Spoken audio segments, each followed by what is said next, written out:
Assalamualaikum warahmatullahi wabarakatuh. Saya Rajendra Ibrafatoni dengan NIM C1D1210007, Universitas Jambi, Fakultas Ekonomi dan Bisnis, Bisnis Digital, Cyber Security Management, dengan dosen Pak Bambang Purnomo SEFM. Jadi saya akan menjelaskan tentang UTS yang disuruh rangkuman dari pertama pertemuan sampai akhir pertemuan. Cyber security adalah praktik dan upaya untuk melindungi sistem komputer, jaringan, perangkat, dan data dari ancaman yang berasal dari dunia digital.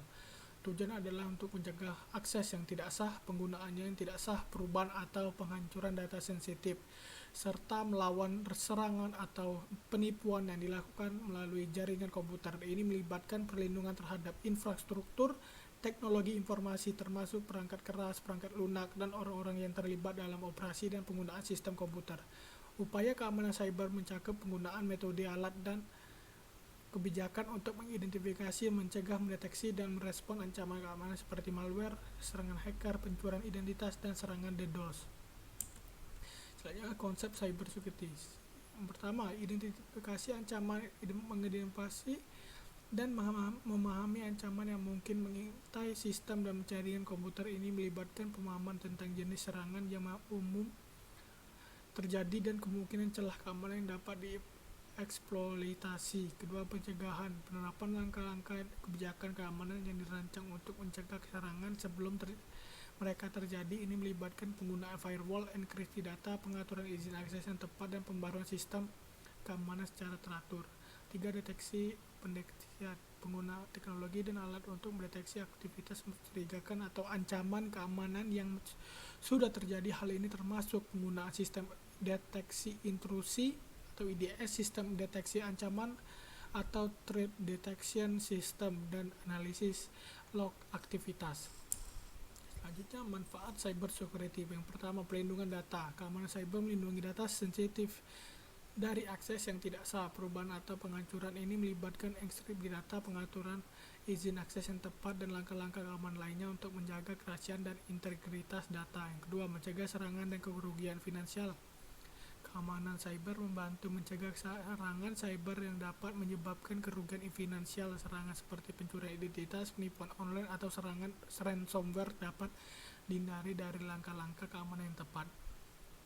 Ketiga, kontinuitas bisnis. Keamanan cyber membantu menjaga kontinuitas bisnis dengan melindungi infrastruktur teknologi informasi. Dengan mengurangi risiko serangan dan gangguan, organisasi dapat terus beroperasi tanpa gangguan yang signifikan.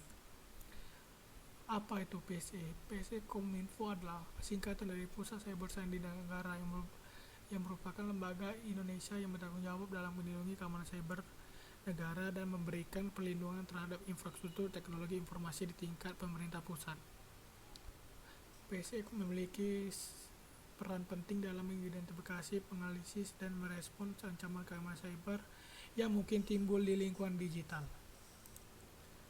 Mereka bekerja untuk melindungi data sensitif pemerintah, mengamankan jaringan komunikasi, serta memastikan integritas dan ketersediaan sistem teknologi informasi yang digunakan oleh pemerintah. Tugas-tugas utama PSE Kominfo meliputi pemantauan keamanan cyber, deteksi serangan, penanganan insiden keamanan cyber, pengembangan kebijakan keamanan cyber, serta memberikan rekomendasi dan bantuan teknis kepada entitas pemerintah terkait keamanan cyber. PSE Kominfo juga berperan dalam meningkatkan kesadaran dan pemahaman tentang keamanan cyber di kalangan entitas pemerintah dan masyarakat umum. Mereka menyelenggarakan pelatihan seminar dan kampanye keamanan cyber untuk mempromosikan praktik keamanan yang baik dan membantu mengurangi risiko serangan cyber. Manfaat PSE, pelindungan keamanan cyber. PSE Kominfo bertanggung jawab untuk melindungi keamanan cyber negara dan infrastruktur teknologi informasi di tingkat pemerintah pusat. Dengan melakukan pemantauan, deteksi, penanganan terhadap ancaman keamanan cyber, PSE Kominfo membantu melindungi data sensitif dan menjaga integritas serta ketersediaan sistem pemerintah. Aturan yang dibuat Kominfo. Aturan yang dibuat oleh Kominfo biasanya telah melalui tahapan matang yang melibatkan banyak ahli dan pihak terkait. Tujuannya adalah untuk menjaga keamanan dan kenyamanan penggunaan informasi serta mengatur penggunaan teknologi informasi agar sesuai dengan aturan yang berlaku. Jika aturan tersebut diterapkan dengan benar dan sesuai dengan tujuannya, maka dapat memberikan manfaat bagi masyarakat dan melindungi kepentingan nasional. Permasalahan PSC, koordinasi antar koordinasi yang efektif dapat menjadi permasalahan karena perlu kerjasama yang erat antara PSC, Kominfo, dan entitas pemerintah terkait keamanan cyber lainnya. Perbedaan prioritas prosedur dan tingkat kesiapan dapat mempengaruhi upaya koordinasi dan respon terhadap ancaman keamanan cyber. Keamanan data pribadi melibatkan melindungi informasi pribadi individu seperti nama, alamat, nomor identitas, dan data sensitif lainnya. Langkah-langkah seperti enkripsi data, pengaturan izin akses yang tepat, dan penghapusan data yang tidak lagi diperlukan dapat membantu mencegah penyalahgunaan data pribadi. Keamanan data perusahaan melibatkan pelindungan informasi bisnis yang penting, seperti rencana bisnis, rahasia dagang, data keuangan, dan data pelanggan. Keamanan data ini dapat dicapai melalui penggunaan firewall, enkripsi, sistem deteksi intrusi, dan kebijakan akses yang ketat. Ruang lingkup keamanan data. Pertama, kerahasiaan confidentiality.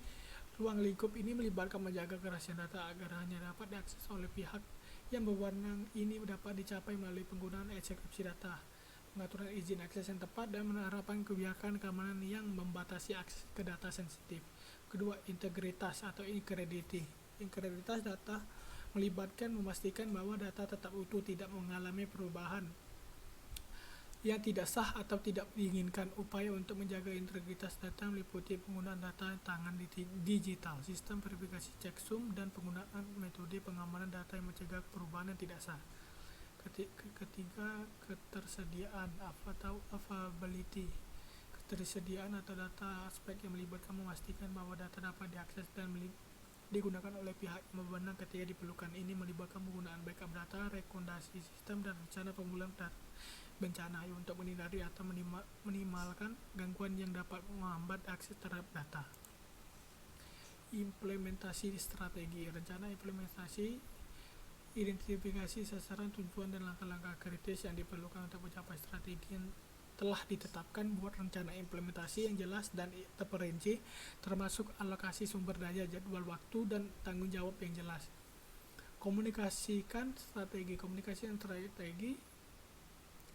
kepada seluruh anggota organisasi agar mereka memahami tujuan, manfaat, dan dampak dari strategi tersebut. Pastikan pesan strategi disampaikan secara konsisten dan dapat dimengerti oleh semua pihak yang terlibat. Hukum cyber law, privasi dan perlindungan data. Hukum cyber law melibatkan peraturan yang melindungi privasi individu dan data pribadi.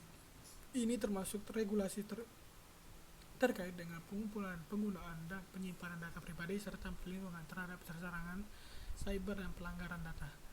Kriminalitas cyber. Hukum cyber law mencakup kegiatan cyber dan peraturan yang melarang serangan, peretasan, pencurian identitas, penipuan elektronik, penyebaran malware, dan kegiatan ilegal lainnya yang melibatkan penggunaan teknologi informasi. Hal ini bertujuan untuk memberikan perlindungan terhadap individu, perusahaan, dan lembaga dari serangan cyber. ISO 27001. ISO 2701 adalah standar internasional yang berhubungan dengan sistem manajemen keamanan informasi atau Information Security Management System atau ISMS. Standar ini memberikan kerangka kerja yang komprehensif untuk mendirikan, mengimplementasikan, mengoperasikan, memantau, memeriksa, mempertahankan, dan meningkatkan keamanan informasi dalam suatu organisasi. ISO 2701 dirancang untuk membantu organisasi mengidentifikasi, menganalisis, dan mengelola risiko keamanan informasi mereka. Standar ini menetapkan persyaratan dan tata kelola yang terkait dengan keamanan informasi, termasuk aspek kebijakan, prosedur, dan kontrol keamanan yang harus diterapkan. Jelaskan waktu yang tepat bagi sebuah organisasi untuk menyusun firewall. Waktu yang tepat bagi sebuah organisasi untuk menyusun firewall dan IDS tergantung pada beberapa faktor. Yang pertama, tahap pengembangan organisasi. Jika organisasi sedang dalam tahap awal pengembangan jaringan atau infrastruktur IT, sebaiknya firewall dan IDS dirancang dan diimplementasikan sejak awal. Dengan demikian, keamanan yang dapat menjadi bagian integral dalam perencanaan dan pelaksanaan infrastruktur.